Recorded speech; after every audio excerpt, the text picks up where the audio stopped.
léegi maa ngi koy nuyu maa ngi lay nuyu. li ngeen tuddee en tout cas yéen opposition bi yéen da koy wax même société civile bi ay loi liberticide wax nañ fii 254 même article 80 bi yoo xamante ni également ñi ngi ci suñ code pénal bi gars yi waxtaanee nañ ko ca dialogue ba malheureusement yow demoo woon ca dialogue ba mais gis nga conclusion yi. bala may dem ca dialogue ba xam naa ne duñ ko wekki. noo ko mën a xamee tamit da ngay gisaane. mais xam nit ki dana la permettre nga mën a anticiper ci ay jëfam. nit kan loolu la xam-xam. nit kan régime bi fi ne. wóolu objectif bi dialogue bi lii la woon xam nga ñun dañu signé woon ba ñu nekkee opposition ñun ñëpp. ñu xool depuis assises nationales yi. ñu càmbar li fi xew indépendance ba léegi. yan mooy gàllankooru démocratie Sénégal ak lan mooy jatang démocratie Sénégal ba mënul avancer. ñu ne def ci am loo xam ne ci justice bi la. mooy yi ñu doon waxtaanee dañ ci wax am loo xam ne ci assemblée nationale. dañuy xam loo xam ne ci exécutif bi nga xam ne dafa bëri doole. di noot yeneen ñaari institutions yi. ñu ne donc bu ñu ñëwee ku falu day organiser des assises les plus larges possibles pas sur le processus politique mais sur l'ensemble des institutions pour naka la ñuy fexee ba loolu antu ñu ne asalaamaaleykum. ñu organiser assise de la justice ñoom jël benn pàcc bu ndaw di détricoter lu ñu signé woon président Diomaye naam teewul ci signature bi waaye yebal na ab ndaw mi nga xam ne moom mooy Sidi Alpha Ndiaye mi nga xam ne tey moom mooy directeur de cabinet adjoint moom moo signé à sa place ñoom yeneen candidats yi yëpp ñu ci gën a bëri ñu signé.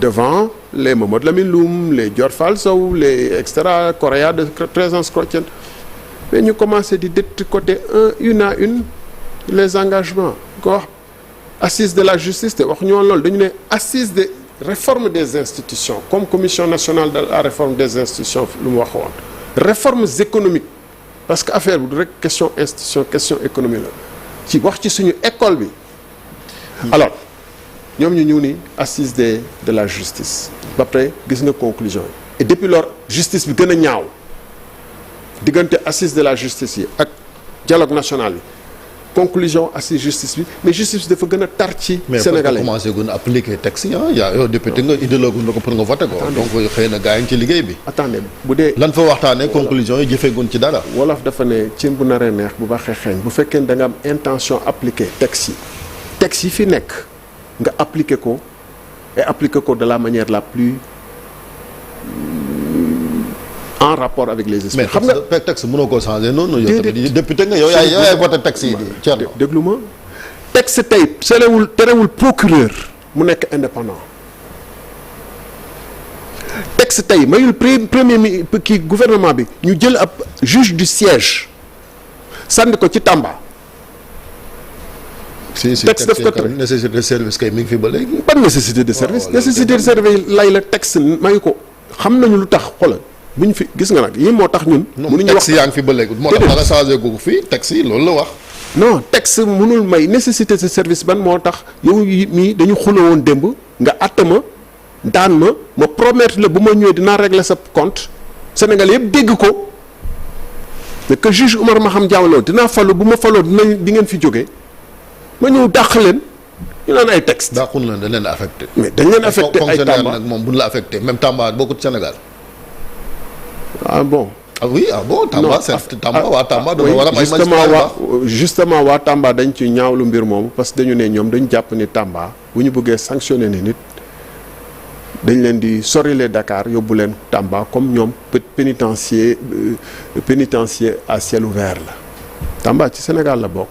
moo tax nag justement ku ñu war a bëgg a sanctionner pour nécessité de service ba nécessité de service moo tax ñeenti personnes en même temps ñu sànni leen Tamba gis nga texte on a parmi les meilleurs textes bu ñu indoon texte yi nii di nga gis luñ ciy changer lu bëri ci application bi la lañ bëggoon ci assise de la justice mooy ñu ne magistrat yi nee nañu président comme bu daan magistrat yi ñoo moom justice ñu ne magistrat yi nee nañu président warul génn conseil supérieur de la justice te ñun ñëpp ñu jàng ni présence bi problème la te mu am ay réew yu bëri yoo xam ne amul sax président newul conseil supérieur de la justice te amul loolu. alors nañu bàyyi. léegi yaa ngi wax loolu mais xëy na nag li nga demul ci dialogue moom moo tax yaa ngi wax xëy na CNRI mais dialogue bi wax nañ fa am na benn commission boo xam ne uniquement dañ ko consacré ci réforme ci institution yi jàll. am na beneen boo xamante ne aussi ci démocratie la liberté ak droits humains. ak beneen boo xam ne processus électoral. waxe daaw jéeg wala mandaaw wàdd yeeg yooyu wax yooyu lañ dépossédé ay bulletins uniques ay processus électoral ay primo votant yi ay non.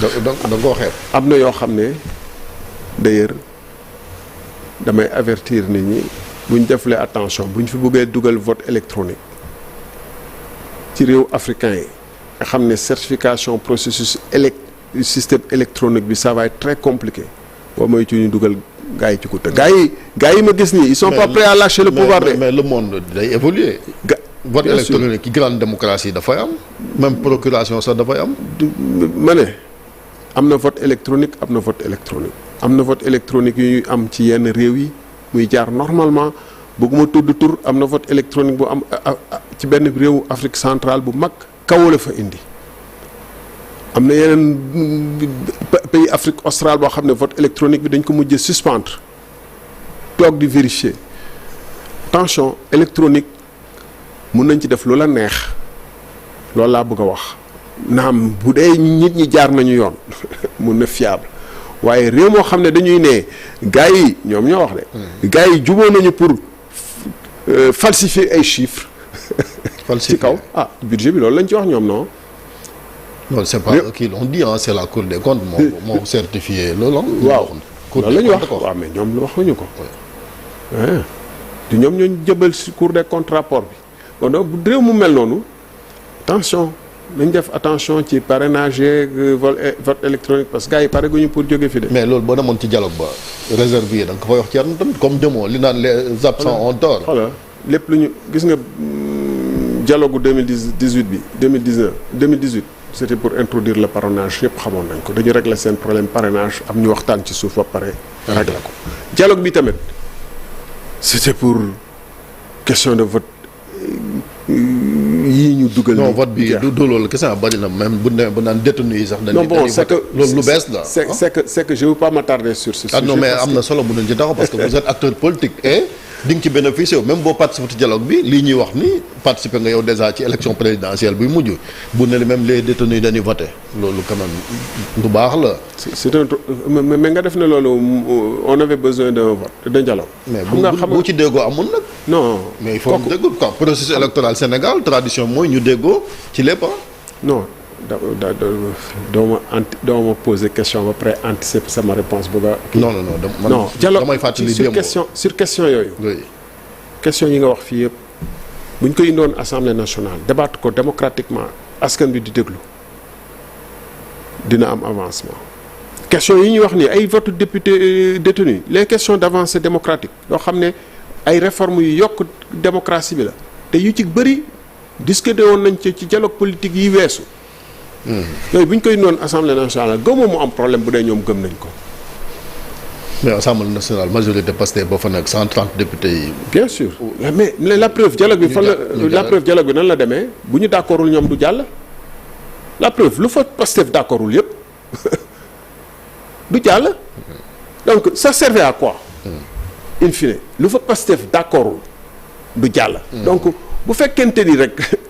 dañu bëggoon gañaloo nit ñi temps bañ leen perdre énergie yooyu ñu bëggoon d'accord ñoom te muy yoo xam ne xam nañu lii weextaane noonu ci daawaat yi jéeg nañ ko indi assemblée ñu woote ko bañ a sonal nit ñi. on a parlé également ci gis nga ko muy auditu fichier bi loolu yàgg na nekk également problème.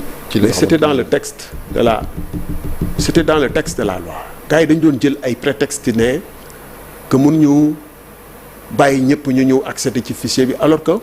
bu leen neexoon mënoon nañ jël ay décret d'application loolu décret d'application la laaj donc enfin xam nga encore une fois Sénégal fu mu toll nii les questions fondamentales yu menacent Sénégal. ci wàllum yu ñu war a waxtaanee.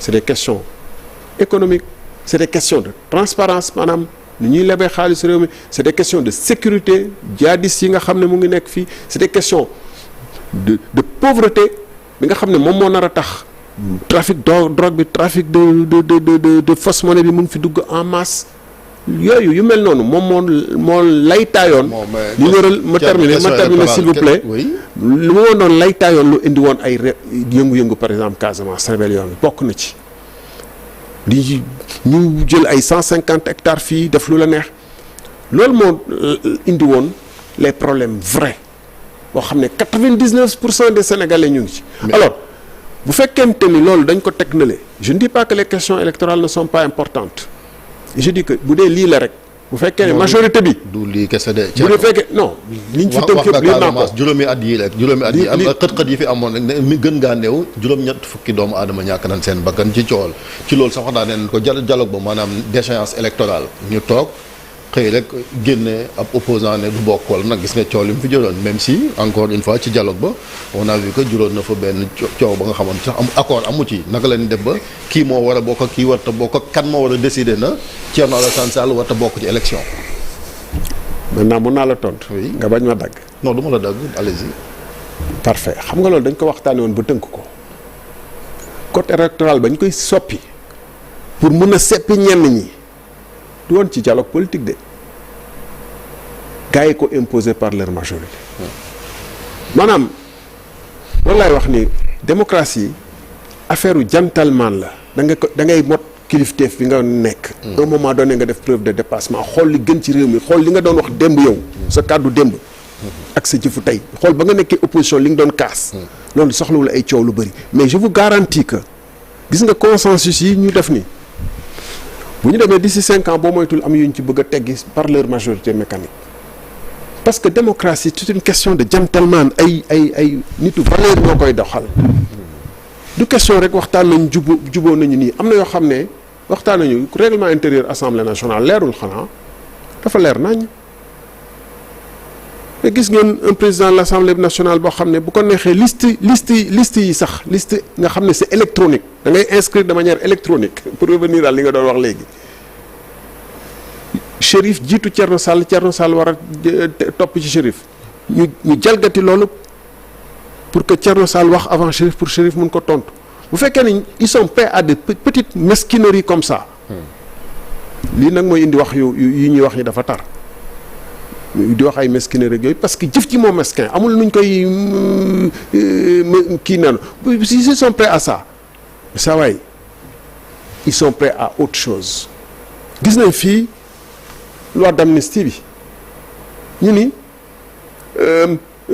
loi interprétative la Sénégalais yëpp xamoon nañu que lii du interprétation dañu bindaat dañu tëggaat loi bi loolu la leen conseil constitutionnel mu ci wax ñëpp wax ko mais seen majorité bi boo waxee ñu saagale ci loolu donc te bu ñu nekkoon opposition ñoom li ma wax la ñuy wax donc gis nga démocratie c'est d'abord état d'esprit. D'accord. gars yi dañu war a évoluer loo seen état d'esprit ba mu méngoog responsabilité yi ñu leen jox ba ñu ñoom xam ne ñu ils habitent la fonction. On rappelle que yow yaa njëkk a def benn proposition de loi ngir ñu abroger loi d'amnistie ba. ñu def yëfu tappale dàq proposition de loi boobu ba ñëw dem déposer beneen. ñu def ci ay tappale yu mot sëkk njëkk def yëfu tappale dàq proposition de loi boobu ne pour des raisons impact financier boo xam ne bindoon naa ko ba mu leer nañ defaat beneen yëfu tappale commencé di wut ay pexe ne ñoom déposé nañu ñaari proposition de loi ci seen naatangoo RFM yi lañ ko waxee woon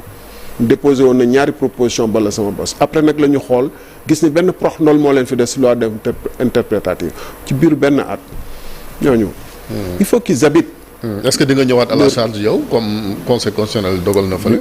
ñu ngi réfléchir di xool xam nga léegi affaire bi patience la laaj dafa mel ni sur l'homosexualité bi xam nga lu tax mu laaj patience ñoom nee nañu conseil constitutionnel lu mu wax tey terewul ñu àtte ñu plainte kii bureau gars yi ñu ci def ñaawteef yëpp ak képp ko mën a doon effectivement conseil constitutionnel dafa am ay crimes yoo xam ni c'est non imprescriptible mënuñu ko amnistier non susceptible d'amnistie mënuñu ko baale donc fii la ñuy nattee nag ndax am nañ justice am nañ procureur mais kenn ki moom wala ñaar ñi kenn ki profité ci ne man de rëcc naa mucc naa parce que jox nañ ma non-lieu muy Ousmane Sonko te moo doon ndeyu mbili gi donc moom bu protégé woo bu dee nee na man rëcc naa ñeneen ñu laale ci mbir mi yëpp nga xam ne moom moo ko sooxe ne gars yi wàcc leen ci tali bi wàcc leen ci mbedd mi na leen jaral reyante ñooñu nañ leen mën a àtte. non peut-être am na non-lieu ñoom. waaw donc ñu ngi étudier question bi c'est une question un peu complexe mais dinañ ñëwaat incha allah. parce que du ñu bàyyi. ci ban fànn ngay ñëwaatee. je sais pas ñu ngi réfléchir ak ay juristes. toujours ci loi d'amnistie. Loi d'amnistie bi ñu ngi ciy réfléchir parce que ñu ngi seet justice conseil constitutionnel lu mu wax justice daf leen ni mbir mi dara téyewu leen pour yenn crimes yi ngeen dem càmbar ko. ci yoon. donc foofu kan moo war a wax du député bi du kii bi justice moo war a wax. mais justice dañ koy saisir maanaam victime yi nañ dem plainte ji. déedéet justice ay fee yu xew Sénégal xam nga wax jooju nag moo yàq justice su Sénégal. loolu laa doon wax sànq ci mbirum médecin bi. médecin bi bu defee non assistance en personne en danger dafa am juge bu amee ku ñu rey ci mbedd mi te mu yëg ko dafa war a ubbi enquête du xaar ministre bi wax ko du xaar président wax ko bu ko président nee bul enquête dina enquête am déet bu fekkee ne nag day xool fu arrangé wala muy xool température politique bi ndax mbir mi bu ma ko defee dina jàllam déet na dem defi beneen métier.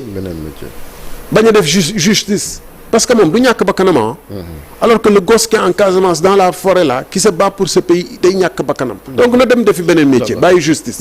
génnewoon nga ma ci dialogue bi dernière question bala ñoo ñëw ci yeneen yi mooy statut chef de l'opposition débattre na ko foofu aussi consensus amu fi. waxi caaxaan la non lu tax waxi caaxaan la mi ngi ci constitution bu Sénégal. parce que caaxaan yu mel ni moo ko dugal ci constitution bu ñu wax ne constitution du bible du coran de du lu fa nekk yëpp mbirum yàlla la xam nga lu ay nit ñoo ko ciy bind. biñ ko fi dugal boobu yaa ngi woon ci régime bi ko fi dugaloon. 2016 je vais vous dire une chose. 2016 ne ko yaa ngi woon mais je suis pas d'accord sur xam nga 2016 man taxaw naa wax publiquement à la télé. que Y'en a marre dafa war a marché dañ ko war a jox droit mu marché alors que régime bi ma bokkoon dafa ne woon dafa marché si j'étais d'accord avec tout ce que le régime faisait j'aurais pas démissionné mais Moustapha Diakhaté aussi je le salue au passage c'est quelqu'un qui était souvent en désaccord et qui l'exprimait et peut-être même ñun fu ñu bokkoon mooy mun nga sañ toog ak jàkkaarloog le chef de l'État wax ni d'accord ma wax ko clairement ñëpp dégg mais góob ni gars yi mu sañ ko donc chef de l'opposition. alors xam nga 2019 dañu ne woon dañuy def statut chef de l'opposition di warante kan la doon entre ki jël deuxième à la présidentielle mu doon Idriss Seck. ak ñu ëpp député à l'Assemblée nationale mais tout le monde savait que l'opposition réelle était incarnée par Pastef. 2019 ba 2022. quel que soit le critère bu ñu def. Pastef du bokk alors que moo doon opposition réelle donc ba nañ bàyyi caaxaan yi ñoom bu ñu ñëwee di bëgg a dugg ci yenn yooyee débat man ça m'étonne je me dis Sénégal on est à l'heure de l'intelligence artificielle ñun am nañu amul extrait de naissance. loolu tamit suñu démocratie bi dafa mel ni les démocraties sérieuses sont à des années 2000 extra ñun ñu ngi au Moyen Âge noonu la mel. dem bay caaxaan yi nag parce que dañ ne am na budget boo xamante ni moom la yelloo moom chef de l'opposition justement loolu tax sax Pastef ña ko teewal ci dialogue ba àndul ci woon ba mbir ma gis nga aj nañ ko. ñu terminé ci dialogue bi. ci question boobu d'accord naa ci d'accord ma ci statut chef de l'opposition. yow mënoo incarner chef de l'opposition. d'accord ma ci kii sénégalais yi ñooy tànn. affaire bi débat la. fan yi noonu Thierno gis na ni taxawaay bi yaa ngi dans l'opposition radicale sax. xam nga terme chef de l'opposition sax c'est insulter l'opposition man bu ma nekkee ci opposition aw ma chef te amul kenn ku ma ci chef. parti bi ma nekk sax. ay nawle laa fa àndal. ñuy décider di waxtaan di kiiwandoo waaw bu dee gars yi dañu bëgg ay collaborateurs xam nga je rappelle que et c'est important je rappelle que chef de l'opposition fu mu am en général dafa am ay mandarga mooy régime boo xam ne parlementaire la wala bu dul régime parlementaire parlement ba ñaari force opposition principalement ñoo fa ne quasi exclusivement muy États-Unis wala ay mel ne Angleterre wala yu mel noonu bu boobaa di nga mën a et am na loi yu bëri pour mu jàll à l'Assemblée nationale wala au Parlement de manière générale bu dee États-Unis Chambre des représentants plus Sénat il faut discussion am majorité bi entre la majorité et l'opposition parlementaire te discussion yooyu il faut mu am ku opposition bi désigné pour mu mener discussion yooyu en général ci parlement bi la ñuy désigner le chef de l'opposition et c'est pour passer parce que il faut des majorités qualifiées pour faire voter certaines lois et ensuite comme foofu démocratie dafa sori man en tant que opposant parlementaire am na ay dossiers wu état yoo xam ne war naa ci jot ay briefing sur tolluwaayu réew mi ci wàllum sécurité parce que dañ la war a waajal aussi loolu moo tax nii bu gars yi ñëwee au pouvoir nii asalaamaaleykum ñu jox leen pouvoir xamuñu dara ci état bi di tâtonner côté boobu au niveau du Parlement du Sénégal war nañ fexe ba gars yi ak clause nag de confidentialité ñu waatloo leen ñu prêter serment que et cetera ñu leen jox yenn information ci tolluwaayu réew mi ci wàllum koom ci wàllum sécurité ci wàllum extra pour que ëllëg ñu waajal seen bopp but bi loolu la mais fii on n'est pas prêt à jouer le jeu de ce côté-là. là mais yow sa démarche est-ce que gisuñ ci incohérence tuuti parce que benn mois gis na la nga lëkkaloog tes anciens kii la. ci fan nu ma gis. àndu leen da nga yor photo yi. non gis nañ ngeen ànd di xeex ak Pastef parce que. fan xeex ak Pastef bi ngeen di saisir conseil constitutionnel. xeex ak Pastef non waxin la je veux dire. bi ngeen di saisir conseil constitutionnel et tout ça yaa ngi ànd ak benn moment ak APR alors que. loolu nga wax. oui est-ce que loolu du incohérence ci politique. non loolu du ànd ak ñoom pour xeex ak Pastef ànd ak ñoom aar constitution fa ma ne woon ba tey maa ngi fa maanaam constitution bi gars yi dañ ko bëggoon salfaañe ñu war a dem conseil constitutionnel man may benn jëmm ci assemblée nationale bi war a ànd ak ñeneen pour dem bloquer loolee ma soxla leen ñu soxla ma ngir lan ngir pas ay galgal Pastef yooyu mais pour aar suñu constitution et conseil constitutionnel mujj ñu ci jox dëgg loolu damay ne bu dee ëllëg le Pastef laa war a àndal pour défendre constitution Sénégal naa ànd ak ñoom. loolu awma ci benn problème. lan mooy sa